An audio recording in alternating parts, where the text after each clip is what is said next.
जय मसीह तपाईहरु सबैलाई। आज फेरि म एउटा नयाँ विषय लिएर आएको छु। झुटो शिक्षा, सियोनकाहरू उनीहरूले सिकाएका शिक्षा अनि कसरी त्यो झुटो हो, आङसँग कसरी हुने, झुटा ख्रीष्ट भए, यस विषयमा लिएर विगतका दिनहरूमा मैले चर्चा गरिरहेको थिएँ। आज चाहिँ म एउटा नयाँ विषय लिएर आएको छु। मल्कीसेदेकको रीति बमोजिमको महापुजारी।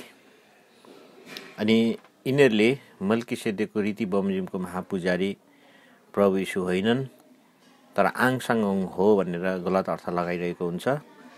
अनि यिनीहरूले एउटा किताब, आङसँगले एउटा किताब पनि लेखेको छ। एउटा त के धेरै किताबहरू लेखेको छ। अचम्म मान्नुपर्ने चाहिँ प्रभु यीशु मसीह संसारमा आएर कुनै किताब पनि लेख्नु भएन, तर आङसँगले चाहिँ लेखेको छ। अनि उनले लेखेको किताबहरूमध्ये एउटा किताबको नाम हो परमेश्वरको रहस्य र जीवनको पानीको मूल। निकै मोटो किताब छ। एकापट्टि नेपाली भाषामा, अर्कोपट्टि कोरियन लिपि भाषामा लेखिएको छ। मल्कीसेदेक प्रकाशनले छपाएको यो मोटो किताब छ। अनि यो किताबको अध्याय 17 पेज नम्बर 246 देखि 254 पदसम्म, 54 पेजसम्म यो मल्कीसेदेकको विषयमा हावादारी कुरा लेखेको छ। र त्यहाँ घुमाउरो पारामा आङसँगले प्रभु यीशु ख्रीष्ट मल्कीसेदेकको रीति बमोजिमको महापुजारी हुनुहुन्न, तर म हो भनेर उसले दाबी गरेको छ। अनि हिब्रूको पुस्तक 5 अध्यायको 11 पददेखि 14 पदलाई पनि हवाला दिँदै उनले यस्तै कुराहरू सिकाएको छ। किन त्यहाँ लेखिएको छ, उहाँको विषयमा भन्नुपर्ने कुराहरू हामीसँग धेरै छन् अनि अर्थ बताउनु कठिन छ, किनकि तिमीहरू सुन्नमा बोधा भएका छौ। किनकि समयअनुसार त तिमीहरू गुरु भइसक्नु पर्ने थियो, तर परमेश्वरका वचनहरूका सुरुका शिक्षाहरू पो फेरि तिमीहरूलाई सिकाउन तिमीहरूलाई खाँचो छ। अनि तिमीहरू यस्ता भएका छौ जसले खाँदिलो खानेकुरा होइन, तर दुधै चाहिन्छ। यस्तो वचनहरू मिसयुज गरेर, गलत अर्थ लगाएर यी सियोनकाहरूले आफू पनि भ्रमेका छन्, अरूलाई पनि भरमाइरहेका छन्। आज हामी चाहिँ मल्कीसेदेकको रीति बमोजिमको महापुजारी भनेको के हो, यस विषयमा हामी चर्चा गर्नेछौँ। र यसलाई बुझ्नको लागि हामीले प्रश्न उत्तरको सहायता पनि लिएको छौँ। र तपाईँ पवित्र शास्त्रबाट हेर्न चाहनुहुन्छ, प्रभु यीशु मसीह महापुजारी हुनुहुन्छ, उहाँले बलिदान दिनुभयो, उहाँको बलिदान सिद्ध थियो, अनि उहाँ अनन्तकालको महापुजारी हुनुहुन्छ, उहाँ मल्कीसेदेकको रीति बमोजिमको महापुजारी हुनुहुन्छ भनेर बुझ्नको लागि तपाईँले हिब्रूको पुस्तक 4 अध्यायको 14 पददेखि हिब्रू 10 अध्यायसम्म तपाईँले पढ्नुपर्छ। आज हामी यही विषयमा छलफल गर्नेछौँ र यसलाई बुझ्नको लागि प्रश्न उत्तर हामीले बनाएका छौँ। अनि प्रश्न सोधिएको छ, त्यसको उत्तर पनि दिएको छ। त्यसलाई ध्यान दिएर तपाईँले सुन्नुहोला। मल्कीसेदेकको रीति बमोजिमको महापुजारी भनेको के हो? मल्कीसेदेकको रीति बमोजिमको महापुजारी भनेको यस्तो महापुजारी हो जो बिना पिता, बिना माता र बिना वंशको हुनुपर्छ। अनि उहाँको पुजारी पद अनन्त कालको लागि हुनुपर्छ, किनभने उहाँको दिनहरूको सुरु र अन्त हुनु हुँदैन। हिब्रूको पुस्तक 7 अध्यायको 3 पदमा यही लेखिएको छ। मल्कीसेदेक महापुजारी कति महान हुनुहुन्छ? मल्कीसेदेक महापुजारी सबैभन्दा महान हुनुहुन्छ। इजरायलले आफ्नो कुलपति अब्राहमलाई महान मान्दछन्, तर उहाँ कुलपति अब्राहमभन्दा पनि महान हुनुहुन्छ। उत्पत्ति 14 अध्यायमा पहिलो पटक हामी मल्कीसेदेक महापुजारीलाई देख्छौँ। त्यहाँ कुलपति अब्राहम शत्रुलाई पराजित गरेर फर्कदा महापुजारी मल्कीसेदेकले भेट गर्नुभएको छ। त्यो भेटमा कुलपति अब्राहमलाई आशीर्वाद दिनुभएको छ। स्वभावले ठुलाले सानोलाई आशीर्वाद दिन्छ, अनि ठुलालाई 10औं अंश भेट पनि सानोले चढाउँदछन्। कुलपति अब्राहमले मल्कीसेदेक महापुजारीलाई 10औं अंश पनि दिए। त्यति मात्र होइन, इजरायल वंशमा 10औं अंश लिने अधिकार लेवी गोत्रलाई थियो। तर लेवी गोत्रले पनि अब्राहममा भइकन महापुजारी मल्कीसेदेकलाई 10औं अंश चढाएको कुरा हिब्रूको पुस्तक 7 अध्यायको 9 पदमा लेखिएको छ। त्यसैले मल्कीसेदेक महापुजारी अब्राहमभन्दा पनि महान हुनुहुन्छ। मल्कीसेदक महापुजारी प्रभु यीशु मसीह हुनुहुन्छ? हो, मल्कीसेदक महापुजारी प्रभु यीशु नै हुनुहुन्छ। परमेश्वरको वचन बाइबलले नै यो कुरा सिकाएको छ। हिब्रूको पुस्तक 5 अध्यायको 6 पदमा लेखिएको छ, जस्तो उहाँले अर्को ठाउँमा पनि भन्नुहुन्छ, मल्कीसेदकको रीति मुताबिक तिमी सधैँका निम्ति पुजारी हौ। पुजारी महापुजारी किन नियुक्त गरिन्छ? कुनै पनि मानिसहरूका बीचबाट लिएका हरेक महापुजारी उनले पापहरूका निम्ति दुवै दान र बलिदानहरू चढाउन् भनेर परमेश्वरसँग सम्बन्ध राख्ने कुराहरूमा मानिसहरूको लागि नियुक्त गरिन्छ। हिब्रूको पुस्तक 5 अध्यायको 1 पद। किनकि प्रत्येक महापुजारी दान र बलिदान चढाउनको निम्ति नियुक्त गरिन्छ। यसकारण यहाँसँग अर्थात् प्रभु यीशुसँग पनि चढाउनको लागि केही थोक हुन खाँचो छ। हिब्रूको पुस्तक 8 अध्यायको 3 पद। तपाईँले बुझिहाल्नुभयो, महापुजारीको कर्तव्य चाहिँ बलिदान चढाउनको लागि हो, अनि बलिदान चढाउनको लागि महापुजारी नियुक्त गरिन्छ। प्रभु यीशु महापुजारी हुनु भएर के को बलिदान दिनुभयो? त्यसो भए प्रभु यीशु मसीह महापुजारी हुनुहुन्छ भने उहाँले के बलिदान दिनुभयो? पुरानो समयमा हारूनका सन्तानहरू पुजारी थिए अनि महापुजारी नियुक्त गरिन्थ्यो। उनीहरूले होम बलि, मेल बलि, अन्न बलि चढाइरहेका थिए। पशुको बलिदान चढाएर रगत सबै इजरायलीहरूलाई र आफैलाई पनि छर्किन्थे, किनभने उनीहरू पनि दुर्बलताले भरिएका थिए। यसै कारण हिब्रूको पुस्तक 10 अध्यायको 4 देखि 10 पदसम्म लेखिएको छ, किनकि बहर र बोकाहरूको रगतले पापहरू हरण गर्न असम्भव हुन्छ। यसै कारण संसारमा आउनुहुँदा उहाँ भन्नुहुन्छ, तपाईँले बलि र भेटी चाहनु भएन, तर तपाईँले मेरा निम्ति एउटा शरीर तयार पार्नु भएको छ। पशुको बलिले सदाको निम्ति पापको प्रायश्चित भएन, सदाको निम्ति पापको हरण भएन। त्यसै कारण एउटा मानव शरीरको बलिदानको आवश्यक पर्यो, अनि प्रभु यीशु महापुजारी हुनु भएर आफ्नै शरीरको बलिदान क्रुसमा दिनुभयो, अनि उहाँको बलिदानले सदाको निम्ति छुटकाराको प्रबन्ध भयो। हिब्रूको पुस्तक 10 अध्यायको 10 पदमा लेखिएको छ। अब अरू कुनै महापुजारीको खाँचो छैन, कुनै बलिदानको पनि खाँचो छैन, किनभने प्रभु यीशु मसीहको बलिदान नै सिद्ध बलिदान हो। यसकारण अब कोरियामा आएको त्यो आङसाङ होङ बनाउँदो मानिस महापुजारी होइनन्। महापुजारी चाहिँ बलिदान चढाउन नियुक्त गरिन्छ भने आङसाङ होङले के बलिदान चढाए? उनले केही पनि बलिदान चढाएन। हावाको पुजारी, हावाको बलिदान। प्रभु यीशुको बलिदान नै अन्तिम हो।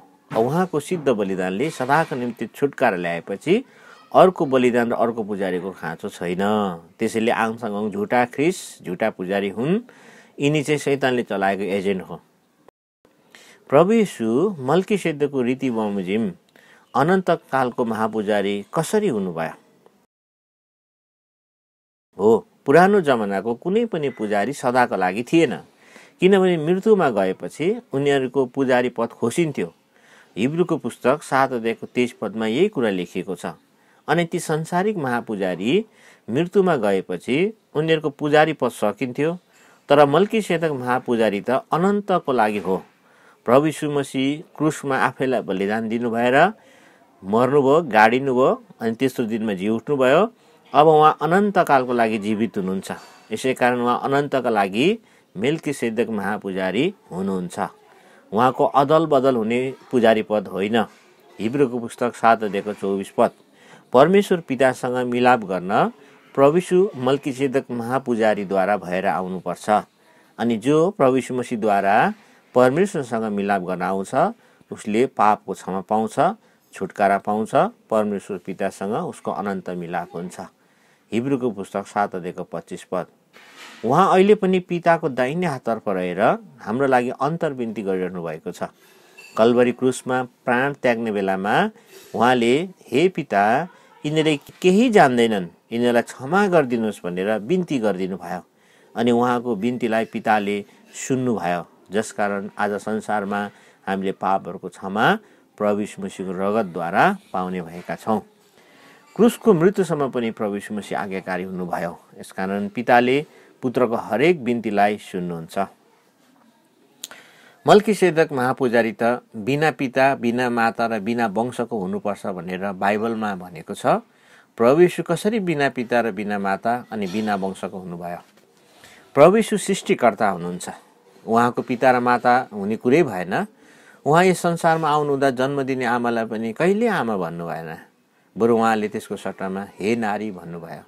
उता आङसाङहोङ भन्ने एउटा ठगले चाहिँ मत्ती 12 अध्यायको 48, 49 र 50 पदलाई गलत अर्थ लगाएर प्रभु यीशुको पिता माता थिए भनेको छ।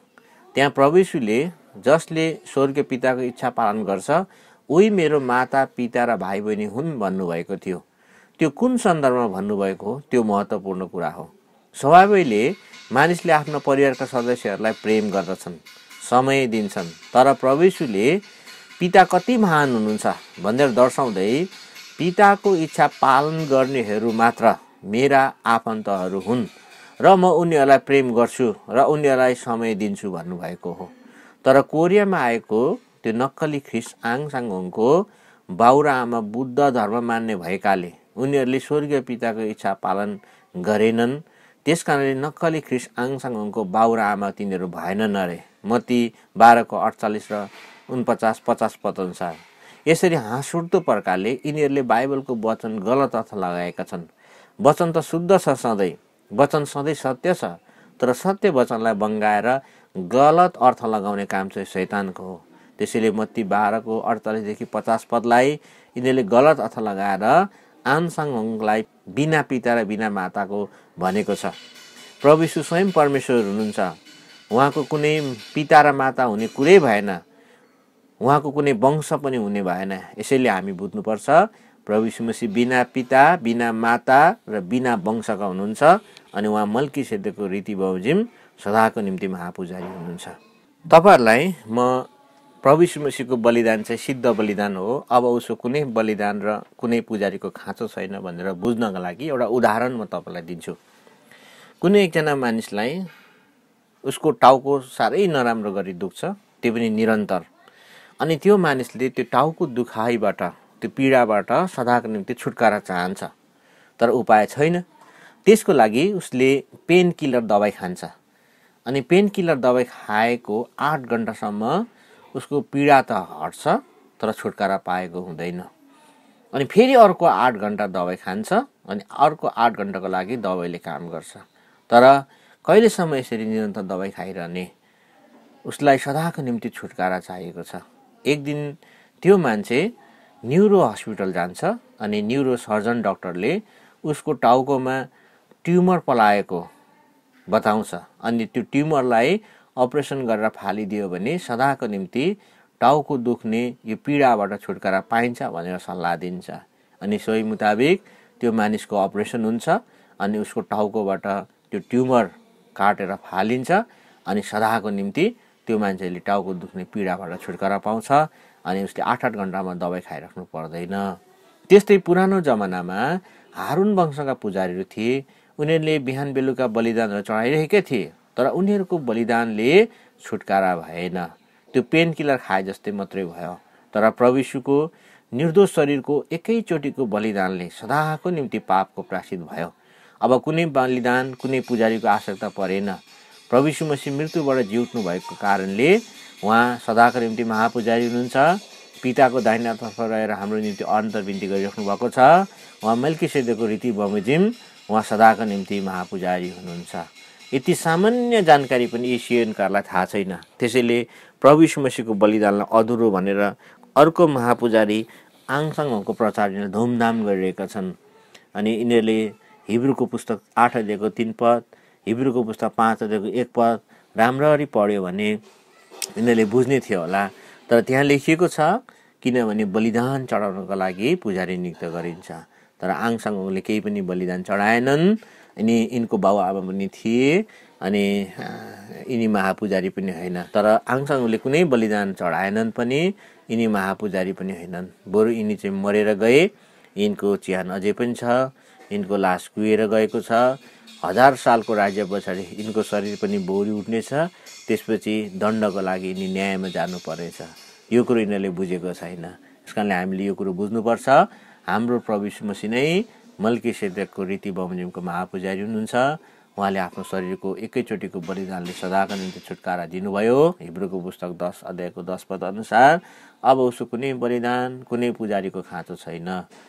यो कुरो हामीले बुझ्नुपर्छ। जय मसीह।